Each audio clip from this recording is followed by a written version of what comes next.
चार मूर्ख ब्राह्मण पंचतंत्र की कहानी। एक स्थान पर चार ब्राह्मण रहते थे। चारों विद्याभ्यास के लिए कान्यकुब्ज गए।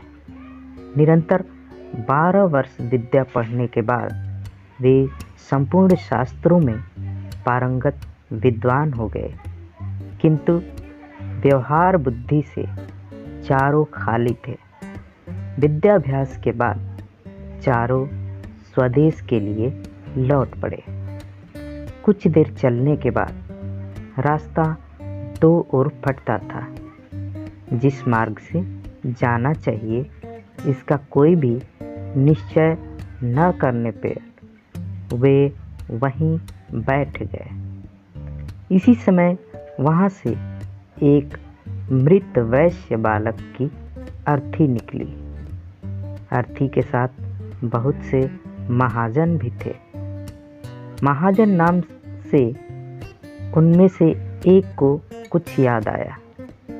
उसने पुस्तक के पन्ने पलटकर देखा तो लिखा था, महाजनों येन गतः स पंथाः, अर्थात जिस मार्ग से महाजन जाए वही मार्ग है। पुस्तक में लिखे को ब्रह्मवाक्य मानने वाले चारों पंडित महाजनों के पीछे पीछे शमशान की ओर चल पड़े। थोड़ी दूर पर शमशान में उन्होंने एक गधे को खड़ा हुआ देखा। गधे को देखते ही उन्हें शास्त्र की यह बात याद आ गई, राजद्वारे शमशाने च यस्तिष्ठति स बांधवः, अर्थात राजद्वार और शमशान में जो खड़ा हो वह भाई होता है। फिर क्या था, चारों ने उस शमशान में खड़े गधे को भाई बना लिया। कोई उसके गले से लिपट गया तो कोई उसके पैर धोने लगा। इतने में एक ऊंट उधर से गुजरा। उसे देखकर सब विचार में पड़ गए कि यह कौन है। 12 वर्ष तक विद्यालय की चार दीवारी में रहते हुए उन्हें पुस्तकों के अतिरिक्त संसार की किसी वस्तु का ज्ञान नहीं था। ऊंट को वेग से भागते हुए देखकर उनमें से एक को पुस्तक में लिखा यह वाक्य याद आ गया, धर्मस्य त्वरिता गतिः, अर्थात धर्म की गति में बड़ा वेग होता है। उन्हें निश्चय हो गया कि वेग से जाने वाली यह वस्तु अवश्य धर्म है। उसी समय उनमें से एक को याद आया, इष्टं धर्मेण योजयेत्, अर्थात धर्म का संयोग इष्ट से करा दे। उनकी समझ में इष्ट बांधव था और गधा और ऊंट या धर्म दोनों का संयोग कराना उन्होंने शास्त्रोक्त मान लिया। बस खींच खांच कर उन्होंने ऊंट के गले में गधा बांध दिया। वह गधा एक धोबी का था। उसे पता लगा तो वह भागा हुआ आया। उसे अपनी ओर आता देखकर चारों शास्त्र पारंगत पंडित वहाँ से भाग खड़े हुए। थोड़ी दूर पर एक नदी थी। नदी में पलाश का एक पत्ता तैरता हुआ आ रहा था।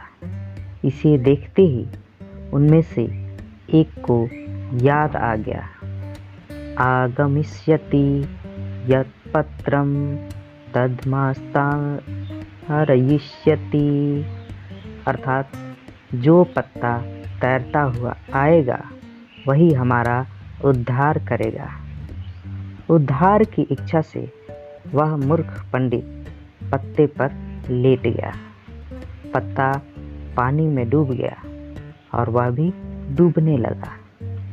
केवल उसकी शिक्षा पानी से बाहर रह गई। इसी तरह बहते बहते जब वह दूसरे मूर्ख पंडित के पास पहुंचा तो उसे एक और शास्त्रोक्त वाक्य याद आ गया। सर्वनाशे समुत्पन्ने अर्धम त्यजति पंडितः, अर्थात संपूर्ण का नाश होते देखकर आधे को बचा ले और आधे का त्याग कर दे।